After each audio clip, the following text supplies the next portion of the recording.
카메론 니가 쓴 책 중에 PK라고 하는 책이 있습니다. 페스토스 키즈 그래가지고 목회자의 자녀들에 관한 책입니다. 이 책의 내용을 보면은 목사의 자식들, 아들, 딸들 보면 교회에서 열심히 하고 믿음 생활 잘하고 성경 퀴즈대회 잘 마치고 찬송 경연대회 잘하고 그러면 교인들이 뭐라고 그러냐면 목사 집 애들이니까 당연하지 얘기를 하는 거죠. 그런데 조금만 못하면 목사 집 애가 왜 저래? 자, 그러다 보니 애들이 목회자는 아니잖아. 애들이 목사는 아니잖아요. 그런데 목사의 수준에서 애들을 측량하다 보니까 칭찬 같은 게 없는 거죠. 거기서 자란 목회자의 자녀들의 성품이 어떻게 될까? 뭐 그런 책 아니겠어요? 그러다 보니까 사람이 사는 환경에 따라서 생각하는 게 달라지고 행동하는 게 많이 달라지더라 하는 것을 볼 수가 있습니다. 환경이 인격이나 교육에 미치는 영향이 어떠한가 하는 것을 볼 수가 있습니다. 참 환경 참 무시 못하지요. 우리 신앙생활도 역시 마찬가지입니다. 어떤 환경에서 신앙생활 하느냐 굉장히 중요한 문제인데, 목사가 기도를 엄청 좋아해가지고 맨날 방언만 하면 교인들도 방언하고 기도하는 것만 좋아해요.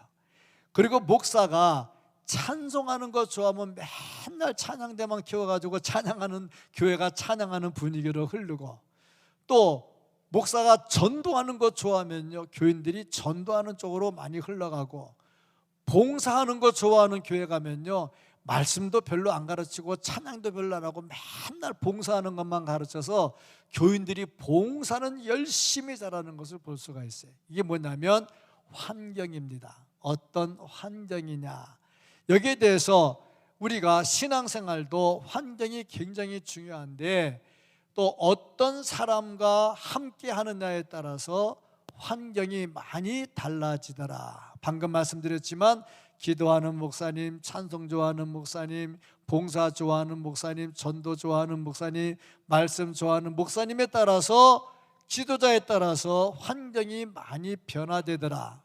같이 하다 보면 생각이 같아지죠. 공감대가 형성이 되고, 또 이 공감대가 형성이 되다 보면 동질적 사고가 자꾸 생겨나게 되겠죠. 그래서 누구와 함께 하느냐 참 중요하죠. 불평하는 사람과 함께 하다 보면 나도 모르게 불평이 자꾸 나오게 되고, 감사하는 사람들과 함께 살다 보면 나도 모르게 감사가 절로 나오죠. 참 중요하다. 누구와 함께 하느냐 참 중요하다. 그런데 오늘 말씀을 보니까 하나님께서 우리와 함께 하기를 원하신다는 거죠. 그럼 우리는 어떻게 되느냐? 하나님과 함께 해야 된다는 거죠. 하나님께서 우리와 함께 하기를 원하셔서 어떻게 하셨느냐? 하나님이 친히 인간의 몸을 입고 이 땅에 오셨습니다. 임마누엘 하셨지요. 그분이 누구냐? 예수 그리스도입니다. 왜 오셨느냐? 우리와 함께 하기 위해서 오셨습니다. 그래서 우리는 그리스도와 함께 해야 됩니다. 누구와 함께 하느냐에 따라서 인격이 형성이 되고, 누구와 함께 하느냐에 따라서 성품이 형성이 된다면, 우리가 예수 그리스도와 함께 한다면 과연 우리에게 어떤 일들이 일어나야 될까? 나는 예수 믿는 사람, 이 명절 연휴에도 불구하고 이렇게 예배하러 나왔는데 과연 나는 누구와 함께 하고 있는가? 내가 예수 그리스도와 함께하고 있는가? 그렇다면 함께하는 나의 모습은 어떤가? 굉장히 중요한 질문이 되겠죠. 오늘 이 말씀 속에서 그리스도와 함께하는 내 자신 어떻게 해야 될지, 과연 나는 지금 얼마나 그리스도와 함께하고 있는지 점검하고 예수 그리스도와 영원토록 동행하는 은혜가 있기를 예수님의 이름으로 축복합니다. 아멘. 이 말씀을 통해서 우리에게 주는 것, 그리스도와 함께하는 사람 속임수에 넘어가지 말아야 된다 하는 겁니다. 예수 믿는 사람, 그리스도와 함께하는 사람은 서야 할 곳과 서지 말아야 할 곳을 구별할 줄 알아야 됩니다. 그리고 끊을 것을 끊고 살아야 되겠죠. 8절 말씀을 같이 한번 보겠습니다. 누가 철학과 헛된 속임수로 너희를 사로잡을까 주의하라. 이것은 사람의 전통과 세상의 초등학문을 따름이요 그리스도를 따름이 아니니라. 보니까 철학을 속임수라, 세상의 속임수라 이렇게 말을 하고 있습니다. 그래서 이 세상의 속임수에 넘어가지 말라. 그것들은 초등학문이다 그렇게 말하고 있습니다. 참 말이 안 맞는 것 같아요. 왜냐하면 인간은 철학적 사고를 가지고 있어야 됩니다. 합리적이어야 되고 이론이 맞아 떨어져야 되는 거죠. 그래야 뭔가 통하죠. 설교를 해도 그냥 막 엉뚱한 소리만 막 하고, 설교가 동행하라는 주제를 가지고 설교하는데 설교는 엉뚱하게 기도하라 찬송하라 이렇게 가면 논리적으로 안 맞잖아. 설교도 논리적으로 맞아야 되고 합리적이 돼야 되겠죠. 그런데 이것을 초등학문이라, 세상의 속임수라 그렇게 말을 하고 있습니다. 사도 바울은 초등학문이라고 말을 했지만 철학자 토마스 아퀴나스, 신학자 토마스 아퀴나스는 뭐라고 말을 했느냐면 철학은 신학의 시녀다 그렇게 말을 했어요. 그러니까 철학이 아무리 날뛰어도 신학을 능가할 수는 없는 거죠. 왜 철학을 세상의 속임수라고 말했느냐? 그 이유는 여기서 말하는 철학이 무엇인가를 알아야 되는 거죠. 여기서 말하는 철학은 영지주의를 말합니다. 영지주의, 노스티시즘이라 하는데 이것은 무엇을 말하느냐? 육체와 영혼을 완전히 구별합니다. 그래서 육체는 더럽고 추한 것이고 그러니까 막 굴려도 되고, 영은 깨끗하고 거룩한 것이니까 함부로 건드리면 안 된다는 거죠. 잘 간직해야 된다는 거죠. 영과 육을 완전히 분리했습니다. 여기서 한 걸음 더 나가서 하나님은 거룩한 영입니다. 육신은 더러운 인간입니다. 그런데 거룩하신 하나님이 어떻게 더러운 인간 속에 들어올 수 있느냐? 이게 이제 세상 철학이죠. 그러다 보니까 예수님이, 하나님이신 예수님이 인간의 몸을 입고 이 땅에 오셨다는 것을 부인해버리게 되는 거죠. 이것을 사도 바울은 초등학문이라, 이것은 어린아이 수준에 지나지 않는다는 거죠. 왜냐하면 철학적 사고가 합리적이고 논리적인 것은 맞지만 철학을 능가하는 신학을 어떻게 이해할 수 있겠습니까? 그러니까 철학은 신학의 시녀라고 말을 하는 거죠. 논리적이고 합리적이라면, 애가 탄생하려면 남자와 여자의 결합이 있어야죠. 그거 없이 애가 탄생이 안 되죠. 근데 성경을 보면 동정녀, 남자를 전혀 알지 못하는 여자가 임신해서 애를 낳습니다. 철학적 사고에 의하면 도무지 말이 안 되지요. 논리적, 합리적으로 설명이 안 됩니다. 하나님이 인간의 몸을 입고 오셨다고 하더니 물 위를 막 걸어 다니네. 합리적, 논리적으로 말이 안 되지요. 그러니까 예수를 믿을 수가 없는 거죠. 한동대 총장이었던 김영길 박사가 이런 얘기를 했죠. 그 사람은 나사에서 일했던 사람, 과학자잖아요. 과학자가 성경을 보니까 온갖 거짓말투성인 거야. 성경, 세상에 이런 거짓말이 없는 거야. 과학자의 눈에 보면 도무지 안 되는 거야. 그래서 예수를 안 믿는 거죠. 이런 거짓말이 어딨냐? 과학자 눈으로 보니까 성경이 안 맞는 거야. 근데 이분이 예수를 잘 믿고 열심히 헌신하는 사람이 됐어요. 이유가 뭐냐? 성경을 과학적으로 보니까 비논리적이고 비합리적이야. 그런데 믿음의 눈으로 성경을 보니까 초과학적인 거야. 과학을 초월하는 거야. 그래서 예수를 영접을 하고 주를 위해서 헌신하면서 살았다는 거 아닙니까? 이것을 어떻게 세상의 과학으로, 철학으로 알 수가 있느냐? 그래서 사도 바울은 이 철학, 세상을 어지럽게 하고 우리를 속이는 이 철학을 버리라 하고 말씀을 하고 있습니다. 그런데 왜 사람들이 이 거짓말 철학을 알면서도 넘어갈까? 이유가 뭘까? 논리적이고 합리적이니까 당연하겠죠. 그런데 이렇게 넘어가는 이유가 있습니다. 첫 번째 이유가 있다면 욕심입니다. 욕심, 탐심, 교만, 위선. 사람이 욕심이 생기면요, 아닌 것도 맞는 것으로 들리고 비슷한 것이 진짜로 들립니다. 얼마 전에 어떤 분 만나서 얘기를 했는데 나한테 뭘 하나 소개를 해주는 거야. 자기도 그걸 했대. 그리고 어느 목사님도 있고 어느 목사님도 이름을 쭉 대는데 내가 아는 목사님도 쭉 이름 다 대더라고. 다 했대. 이 말은 왜 하는 겁니까? 나도 하라고 온 거죠. 내용을 들어봤더니 7천만 원을 넣었는데 1년 됐대. 7천만 원 본전 다 뽑고 지금 1,몇백만 원 더 들어왔대. 그리고 승용차도 좋은 걸로 바꿨대. 나보러 어떻게 하라고. 그거 보면은 욕심이 생기면 누구 목사님도 했대, 누구 목사님도, 알만한 목사님 이름이 다 나와 있는 거야. 혹할 수도 있겠죠. 욕심이 있으면 넘어간다는 얘기죠. 그러니까 거짓인 줄 알면서, 세상의 속임수인 줄 알면서 교회 안에 들어올 때 합리적이다, 논리적이다 하는 것 때문에 넘어가는 거죠. 교회를 어지럽게 하는 사람이 그냥 엉뚱한 소리 하면 교회를 어지럽히지 않습니다. 합리적이고 논리적인 사람이 주장하면 교회가 시끄러워지게 되는 거죠. 신앙적으로 봐야 되는 거죠. 믿음의 눈으로 봐야 되는 거죠. 그러니까 세상의 속임수에 절대 넘어가면 안 되겠다. 또 넘어가는 이유 둘째, 말씀의 기초가 없어. 말씀이 확실하게 들어가지 않아. 제가 목회하면서 어느 목사님은 기도 많이 하는 목사님, 어느 목사님은 전도하는 목사님, 어느 목사님은 찬송, 어느 목사님은 봉사했는데, 그럼 김양근 목사 너는 뭐냐? 그러고 보니 이것도 아닌 것 같고 저것도 아닌 것 같고, 그런데 덮어보면 이것도 맞고 저것도 맞고 다 맞는 거지. 저는 주로 말씀 중심으로 갑니다.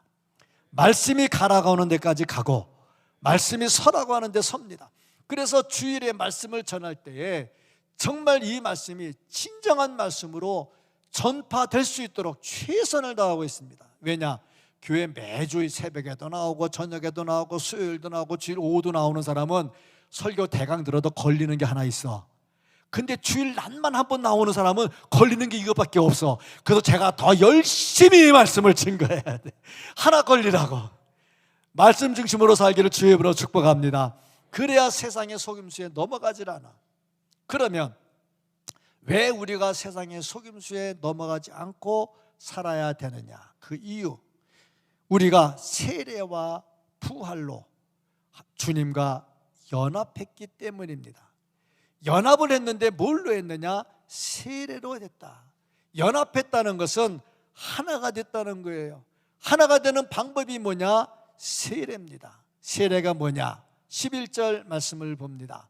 11절 말씀을 보면은 같이 읽겠습니다. 또 그 안에서 너희가 손으로 하지 아니한 할례를 받았으니 곧 육의 몸을 벗는 것이요 그리스도의 할례니라. 할례는 손으로 하는 겁니다. 근데 여기에 손으로 하지 않은 할례를 받았다 그랬어요. 그 할례가 뭐냐? 그리스도의 할례라는 거죠. 이것이 뭐냐? 예수 그리스도의 할례 세례를 말합니다. 세례가 어떤 것이냐? 12절 말씀을 봅니다. 너희가 세례로 그리스도와 함께 장사되고 또 죽은 자들 가운데서 그를 일으키신 하나님의 역사를 믿음으로 말미암아 그 안에서 함께 일으키심을 받았느니라. 보니까 세례에 두 가지가 있습니다. 하나는 같이 죽고 하나는 같이 사는 겁니다. 세례를 받았다는 것은 내가 그리스도와 함께 죽고 내가 그리스도와 함께 살겠다는 결심을 하는 겁니다. 그래서 어떻게 보면은 우리 세례보다는 침례가 우리에게 더 가까이 오는 것 같아. 침례는 어떻게 하느냐? 물속에 쑥 집어넣어. 그리고 그리스도와 함께 죽었습니다 하고 말한 다음에 끝에 그리스도와 함께 살았습니다. 이게 세례야. 어느 목사님 어느 얘기를 들었는데 마음에 안 드는 사람은 집어넣고 좀 오래 누른대. 죽었습니다. 그것도 괜찮은 것 같아. 침례 때 목사님 마음에 안 드는 사람, 좀 말썽 피우는 사람 있으면 오래 눌러가지고 일어나려면 좀 더 눌러가지고 죽었다. 분명한 것 같아. 세례가 뭐냐? 그리스도와 함께 죽었습니다. 그런데 하나님이 그를 일으켜 세우셨습니다.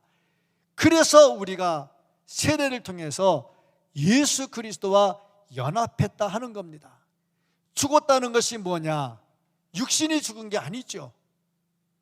영의 죄가 죽은 겁니다. 세례받을 때 죄가 다 죽게 되죠. 예수 그리스도의 십자가의 죽음으로 우리의 죄가 다 용서되죠. 그러니까 세례받으면서 예수 그리스도의 십자가에 동참을 하는 거죠. 거기서 끝나면 안 되겠죠. 다시 예수 그리스도 부활한 것처럼 우리가 죄에 대하여 죽고 의에 대하여 다시 살아나야 됩니다. 이래서 예수 그리스도와 함께 했다는 거죠. 중요한 건 내가 주와 함께 죽을 때 역사가 일어난다는 겁니다. 조지 뮬러 기도의 사람, 평생 5만 번의 기도의 응답을 받았다는 조지 뮬러, 5만 번, 참 많죠. 우리도 숫자를 안 세고 기록해 놓지 않아서 그렇지 감사할 거, 기도 응답 받은 거 몇만 가지 넘을 겁니다. 어쨌든 간에 5만 번의 이상의 기도를 응답을 받았다는 조지 뮬러가 뭐라고 말을 했느냐 하면 내가 죽을 때 주님께서 역사해 주셨습니다. 그렇잖아요. 내가 죽어야 돼. 내가 살아가지고 어떻게 역사가 일어나겠느냐. 모세 보세요. 40세 때 바로의 왕자로서 권력을 누리고 있을 때, 지금으로 말하면 미국의 2인자 같은 사람이죠. 최고의 나라의 2인자의 실력을 가졌던 모세, 애굽의 군인을 쳐 죽이면서 뭔가를 할 수 있다고 생각했죠. 살아있었죠. 아무것도 못했습니다. 도망갔습니다. 광야에 40년을 살았죠. 살았는데 죽었지요. 하나님이 보내려고 할 때 내가 뭘 하겠습니까? 완전 죽었잖아. 하나님은 그를 들어 쓰신 줄로 믿습니다. 그리스도와 함께 죽은 자, 하나님께서 놀라운 역사를 일으켜주는 거죠. 우리에게서 역사, 능력이 나타나지 않는 이유가 뭐냐? 그리스도와 함께 죽지 않았기 때문이다. 이런 사람들 무슨 일을 이루어 놓으면 자기가 잘나서 한 줄을 알아요.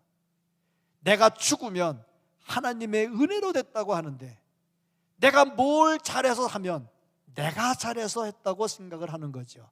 요거 죽일 때 역사가 일어납니다. 그리고 죽은 다음에 다시 하나님이 살려주는 역사가 일어나야 되더라 하는 겁니다. 13절 말씀을 같이 한번 보겠습니다. 또 범죄와 육체의 무할례로 죽었던 너희를 하나님이 그와 함께 살리시고 우리의 모든 죄를 사하시고, 보세요, 죄에 대해서 죽었잖아. 근데 이제 사해 주시고 다 살려주셨다 하는 겁니다. 이제는 우리가 예수 그리스도와 함께 죽고 함께 살아났습니다. 그래서 우리는 세상의 철학에 속을 수가 없다는 거죠. 자, 그렇다면 이렇게 예수 그리스도와 함께 죽고 살아서 세상 철학에, 어리석은 철학의 속임수에 넘어가지 않을 때 어떤 일이 일어날까? 그리스도와 함께하는 자에게 복이 임하게 되더라 하는 겁니다. 주님과 함께하면, 주님이 나와 하나가 되면 모든 능력을 소유하신 하나님이 나와 함께하는 건데 하나님의 능력이 나에게 있는 거잖아요. 자, 어떤 능력들, 어떤 복이 임하게 될까? 첫째로 죄 사함의 복입니다. 죄가 우리를 억누르면 우리에게 기쁨이 없어요. 그런데 죄를 다 제거하면 기쁨이 충만해집니다. 13절 14절 말씀을 같이 한번 보겠습니다. 또 범죄와 육체의 무할례로 죽었던 너희를 하나님이 그와 함께 살리시고 우리의 모든 죄를 사하시고 우리를 거스르고 불리하게 하는 법조문을 쓴 증서를 지우시고 제하여 버리사 십자가에 못 박으시고. 여기 증서가 나옵니다. 법조문, 증서가 나옵니다. 이건 뭐냐? 차용증서예요. 차용증서가 뭐냐? 내가 돈을 꿨을 때 얼마 꿨습니다. 언제 갚겠습니다. 그 쓰는 게 차용증서지요. 요 차용증서가 뭐냐? 율법입니다. 율법이 뭐냐? 우리를 정죄합니다. 너 도둑질했잖아. 너 11조 안 했잖아. 너 감사 안 했잖아. 너 예배 잘 안 드렸잖아. 너 남의 거 훔칠 뿐만 아니라 간음도 했다며. 이렇게 여러 가지 죄들, 하라 하지 마라. 정리해 보니까, 신약 구약 성경을 정리해 보니까 율법이 613가지 종류가 나오더라는 거예요. 하라는 거, 하지 말라는 거. 이 613가지 조항에 안 걸릴 사람이 어디 있겠냐고. 612개는 지키고 하나 안 지켰어. 그래도 걸리는 거야. 그래서 성경은 뭐라고 말했느냐? 의인은 없나니 하나도 없다고 그랬어. 그런데 이 율법의 법조문이 우리를 묶어가지고 죄인이라고 자꾸 하니까 기쁨이 없어. 기쁨이 없어. 그런데 이것을 예수님이 지워버렸다는 거예요. 옛날에 구약시대에 차용증서를 쓰면 이제 이거 필요 없다 그러면 차용증서에다 이렇게 X표를 하는 거예요. 가입표를 해가지고 이제 이거 필요 없어 하고 가입표를 하는데, 가입표에도 글씨는 보이잖아. 그렇죠? 근데 보니까 예수님께서 어떻게 하셨느냐? 싹 다 지워버린 거야. 아예 안 보이게. 예수 그리스도께서 우리의 죄를 진짜 누구도 보지 못하게 다 지워주셨습니다. 그래서 우리에게는 죄 사함의 기쁨이 있게 되더라 하는 겁니다. 두 번째 복이 뭐냐? 능력을 소유하게 됩니다. 10절 말씀입니다. 너희도 그 안에서 충만하여졌으니 그는 모든 통치자와 권세의 머리시라. 충만해졌다 그랬어요. 누구처럼? 예수님처럼 충만해졌어요. 그러면 어떻게 됐느냐? 예수님의 능력이 내 안에 나타나게 되는 거죠. 충만한 능력이 우리에게도 임하게 될 줄로 믿습니다. 세 번째 보니까 어떤 일이 있느냐? 형통의 복이 있게 되더라 하는 겁니다. 주님과 함께하면 형통의 복이 있습니다. 구약 성경 창세기에 요셉이라고 하는 사람이 나오지요. 요셉이 노예로 팔려갔어요. 그런데 애굽의 2인자가 됐습니다. 어떻게 그것이 가능했느냐? 창세기 39장 3절 말씀 같이 한번 보겠습니다. 그의 주인이 여호와께서 그와 함께 하심을 보며 또 여호와께서 그의 범사에 형통하게 하심을 보았더라. 여호와께서 함께 하시니까 형통하게 됐더라는 거죠. 요거 다시 바꾸면 여호와께서 함께 하시면 형통하게 됐다는 것은 형통의 비결이 뭐냐? 여호와께서 함께 하셨다는 거죠. 그러니까 항상 여호와께서 함께 하시면 형통의 복이 있어요. 이어서 창세기 39장 23절 말씀을 같이 한번 보겠습니다. 간수장은 그의 손에 맡긴 것을 무엇이든지 살펴보지 아니하였으니 이는 여호와께서 요셉과 함께 하심이라. 여호와께서 그를 범사에 형통하게 하셨더라. 함께하면 형통의 복이 임할 줄로 믿습니다. 다니엘이 사자굴 속에서 살아난 것도 하나님께서 함께 하신 겁니다. 다윗이 목동이었는데 이스라엘의 왕이 됐어요. 하나님께서 함께 하셨죠. 사무엘상 18장 12절 말씀입니다.